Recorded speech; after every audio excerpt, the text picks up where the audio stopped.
श्री शिवाय नमस्तुभ्याम। हर हर महादेव, जय महाकाल। कैसे हैं सब लोग। देखिए आज का जो ये वीडियो है ना, आप सभी लोगों के लिए बहुत ही ज़्यादा खास और विशेष होने वाला है।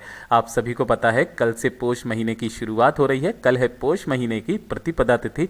कल का दिन बुधवार का दिन भी है, जो कि इस वाले दिन को बहुत ही ज़्यादा खास और विशेष बनाता है।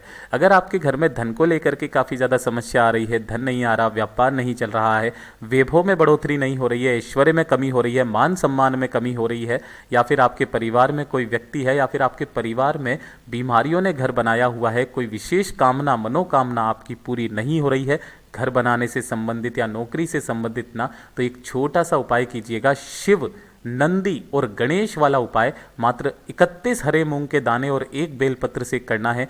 कैसे करना है पूज्य गुरु जी की कथा से सुन करके और समझ करके पूरे उपाय को बड़े ही विस्तार से बताऊंगा। परंतु उससे पहले आप सबसे एक छोटी सी प्रार्थना कि जो लोग पहली बार आए हैं चैनल को सब्सक्राइब जरूर कीजिएगा और वीडियो को लाइक करके देवादिदेव महादेव जी का कोई सा भी प्यारा नाम कमेंट बॉक्स में लिखना मत भूलिएगा। इस पूरे वीडियो के अंदर हम लोग शिव महापुराण की कथा में बताए गए 3 महा उपायों के बारे में बात करेंगे, जो कि आपकी अलग अलग कामना पूर्ति के लिए सिद्ध होंगे। सबसे पहले बात करते हैं पहले वाले उपाय की। देखिए पहला वाला उपाय किन लोगों को करना है कि अगर आपके घर में धन को लेकर के काफ़ी ज़्यादा समस्या है, कर्जा बढ़ता चला जा रहा है, व्यापार अच्छे से नहीं चल रहा है, वैभव में कमी आ रखी है ना, या फिर आपके मान सम्मान में वृद्धि करनी है, ऐश्वर्य की प्राप्ति करनी है ना, तो ये वाला उपाय कल के दिन करना मत भूलिएगा। करना कैसे है ध्यान से सुनना, किन किन सामग्रियों को चाहिए पूरा नियम के साथ ही करना।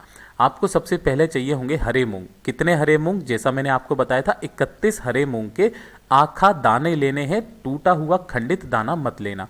31 हरे मूंग के दाने लेना और इसी के साथ में आपको लेनी होगी एक बेलपत्र। लेकिन बेलपत्र लेने का क्रम ध्यान दीजिएगा, जो आप यहाँ पर देख पा रहे हो ये एक डूंठ जो रहता है बेलपत्र के नीचे, ये वाला डूंठ भी होना चाहिए, गणमान्य का स्थान होता है ना। तो इस तरीके से 31 हरे मूंग के दाने और एक बेलपत्र आपको लेना है। एक स्टील की कटोरी लेना। इस काम को जो आप करोगे वो सुबह के समय या दिन के समय पर आपको करना है, ठीक है ना। एक इस तरीके से स्टील की कटोरी लेना, 31 हरे मूंग के दाने जो आपने लिए हैं उन 31 हरे मूंग के दानों को इसी कटोरी में रख देना और इसी के ऊपर आपको एक बेलपत्र इस तरीके से रखना है कि जब आप इसे हाथ में अपनी हथेली पर पकड़े तो इसकी जो डंडी है वो आपकी तरफ होनी चाहिए, बीच वाली पत्ती विपरीत दिशा में होनी चाहिए। इस तरीके से अपने दाहिने हाथ की हथेली पर लेना नहाने धोने के पश्चात, ठीक है। और उसके पश्चात इस कटोरी को लेकर के आपके घर में जितने भी कमरे हैं, है ना, जितने भी वॉर्डरूम हैं, जितने भी किचन्स हैं, सभी में आपको ओम नमः शिवाय मंत्र का स्मरण करते हुए आपको पूरे घर में फिर जाना है, ठीक है ना। फिर जाओगे, फिर जाने के पश्चात आपके घर का जो मंदिर है ना उसके अंदर ला करके इस कटोरी को रख देना, जिसके अंदर आपने एक बेलपत्र और 31 हरे मूंग के दाने हैं। और इसी के सम्मुख में आपको एक गोल बत्ती का गाय के घी का दीपक जरूर प्रज्वलित कर देना, ठीक है। ये कर दिया। ये तो काम आप कब करोगे? दिन में। ध्यान रखना जब आप दीपक को प्रज्वलित करें तो इसके नीचे कोई ना कोई आसन जरूर लगा देना। हरे मूंग के दाने, चावल के दाने, है ना, कुछ भी आप रख देना, फूलों की पत्तियां रख देना, लेकिन जमीन पर मत रखना, ठीक है। इस तरीके से रख देना।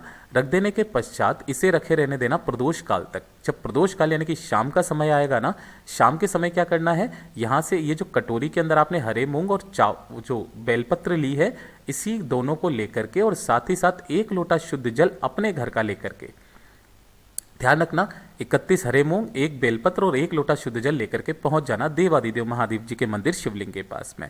सबसे पहले उत्तर दिशा नॉर्थ डायरेक्शन की तरफ मुंह करके खड़े हो जाना, ठीक है। सबसे पहले आपको करना क्या है, जो आपने एक लोटा शुद्ध जल लिया है ना, उस एक लोटा शुद्ध जल को देवादिदेव महादेव जी की शिवलिंग पर आपको समर्पित करना होगा। किन महादेव जी के नाम से? कुंदकेश्वर महादेव जी के नाम से। कुंदकेश्वर महादेव जी के नाम से समर्पित करना। समर्पित कर देने के पश्चात आपने जो हरे मूंग के दाने लिए हैं ना, उन हरे मूंग के दानों को अपने दाहिने हाथ में लेना, अपना नाम और गोत्र बोल करके अपनी कामना कह करके शिवलिंग का सबसे विशेष स्थान जो कि माता अशोक सुंदरी का स्थान होता है ना, यहाँ पर उन 31 हरे मूंग के दानों को समर्पित कर देना। यहाँ कर दिया समर्पित। उसके पश्चात एक बेलपत्र को पकड़ना। किस जगह से पकड़ोगे? क्रम ध्यान दीजिएगा, जहाँ से तीनों पत्तियाँ जुड़ी हुई है इस जगह से पकड़ना। सबसे पहले आपको शिवलिंग पर जो राइट हैंड साइड का हिस्सा होता है, ये होता है गणेश जी के चरणाविंद का स्थान। आपको उस बेलपत्र को यहाँ पर आपको टच करवाना है, मात्र टच करवाना है, छुआना है।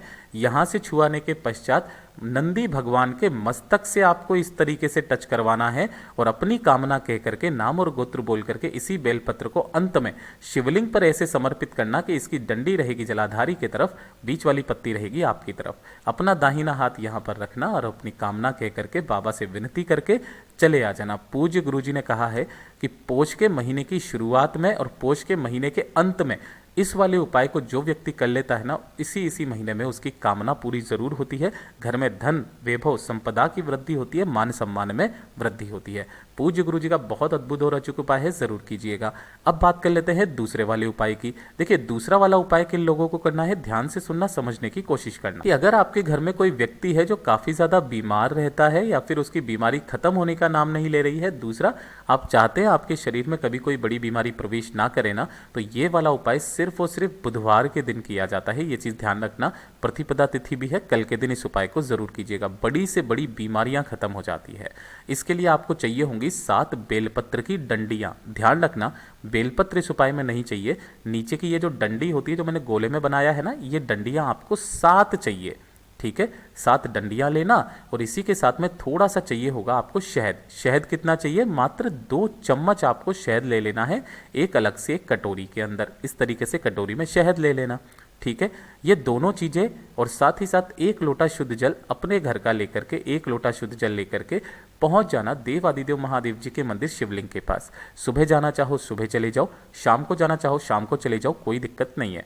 उत्तर दिशा, नॉर्थ डायरेक्शन की तरफ मुंह करके खड़े हो जाना। अब देखिए, इस उपाय को करने का एक खास नियम और तरीका। सबसे पहले हम हमेशा लोटा जल चढ़ाते थे, लेकिन यहाँ पर आपको सबसे पहले अपना शहद लेना है। उस शहद को शिवलिंग के ऊपर समर्पित करना है और अच्छे से दोनों हाथों से आपको शिवलिंग का शहद से अभिषेक करना है। अभिषेक कर देने के पश्चात आपको अपना नाम और गोत्र बोल करके महादेव जी से बीमारी की कामना करना और कामना करने के पश्चात इस शहद को यहाँ से निकाल करके जो आपने एक कटोरी ली थी ना, उसी कटोरी के अंदर इस शहद को वापस से इकट्ठा कर लेना यहाँ पर। ठीक है, इकट्ठा करने के पश्चात एक एक करके वो जो बेलपत्र की डंडियां आपने ली है ना, शिवलिंग पर अपना नाम और गोत्र बोल करके बीमारी की कामना करके एक एक करके सारी यहाँ पर समर्पित कर देना। महादेव जी से विनती करना कि हे मेरे देवादिदेव महादेव, मैं औषधि के रूप में आपसे इन बेलपत्रियों की डंडियों को ले रही हूँ या ले रहा हूँ, मेरी इस बीमारी को खत्म कर दीजिए। बहुत ज़्यादा दुख है, तकलीफ है, कष्ट है, परेशानियाँ हैं हमारे शरीर में, उन्हें दूर कर दीजिए। ऐसी कामना करना और इन सभी बेलपत्रियों को उठा करके इसी वाली कटोरी के अंदर जिसमें आपने शहद लिया था इसमें डाल लेना। इन्हें लेकर के आपको अपने घर पर आना है और उसी दिन दहलीज पर बैठ करके, ध्यान रखना आपके घर की जो दहलीज है ना, चौखट है, वहां पर बैठ करके शहद में डुबो करके सातों की सातों डंडियों को आपको चबा चबा करके खा लेना है। आपके शरीर की जितनी बीमारियां होगी ना, वो हमेशा के लिए खत्म होगी। पूज्य गुरु जी का बहुत अद्भुत और अचूक उपाय है, जरूर कीजिएगा। अब बात कर लेते हैं आज के इस वीडियो का सबसे आखिरी, सबसे अंतिम, तीसरा उपाय। देखिए, आजकल के ज़माने में हर कोई व्यक्ति चाहता है कि उसके खुद का घर का मकान हो, है ना, जिसमें वो अपने परिवार के साथ में बहुत खुशी खुशी रहे।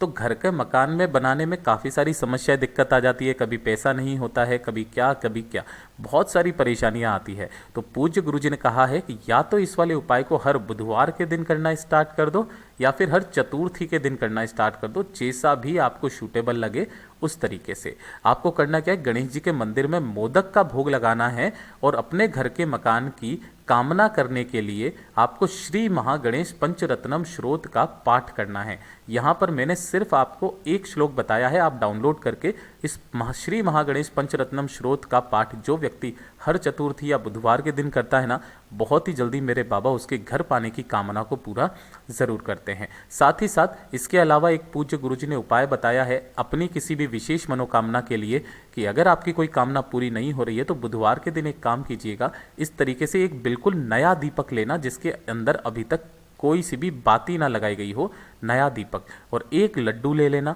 कोई सा भी मोदक ले लेना या कुछ भी ले लेना, लेकिन घी का लड्डू लेना, डालडा या तेल का मत ले लेना, ठीक है ना। ये होना चाहिए घी का लड्डू, ठीक। और इसी के साथ में आपको लेना है एक कपूर का टुकड़ा।